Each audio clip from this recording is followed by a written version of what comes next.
দর্শক, এই মুহূর্তে আমরা রয়েছি ঢাকা বিশ্ববিদ্যালয়ের সন্ত্রাসবিদ রাজু ভাস্কর্যের ঠিক সামনে এই মুহূর্তে আমরা অবস্থান করছি এবং আজকে ঢাকা বিশ্ববিদ্যালয় গতকাল থেকেই কিন্তু পুলিশ, বিজিবি, এজিবি, র্যাব মোতায়েন করা হয়েছে এবং এই মুহূর্তে ঢাকা বিশ্ববিদ্যালয়ে বিজিবি, র্যাব, পুলিশের কন্ট্রোলেই কিন্তু রয়েছে এবং এখনো পর্যন্ত এইখানে কোনো ধরনের সংঘাত সৃষ্টি হয়নি। গতকাল শিক্ষার্থীরা যখন কোটা আন্দোলনকারী শিক্ষার্থীরা যখন কফিন মিছিল নিয়ে তারা রাজু ভাস্কর্যের দিকে এগিয়ে আসলেন, ঠিক সেই মুহূর্তে রাজু ভাস্কর্যের দিক থেকে শাহজাহান থেকে পুলিশের যে টিয়ারশেল ছুড়ে সেটি ছত্রভঙ্গ করে দেয় এবং একই জায়গায় ভিসি চত্বর থেকেও কিন্তু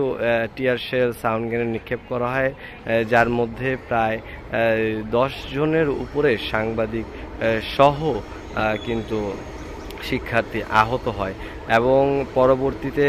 সন্ধ্যার মধ্যেই কিন্তু ক্যাম্পাস পুরো খালি হয়ে যায় এবং শিক্ষার্থীরা কিন্তু হল ছাড়তে এক প্রকার বাধ্য হন এবং যদিও বিকেলে 3টা-4টার সময় কিন্তু ভিসি চত্বরের সামনে শিক্ষার্থীরা কিন্তু এই বিষয়টিতেই ক্ষোভ প্রকাশ করেন তাদের ক্যাম্পাসে আসলে পুলিশ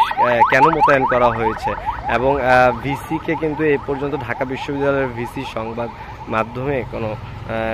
কোনো কথা বলেনি এবং আজকের দিনের যদি আপনাদের ঘটনাগুলো বলি, সেটি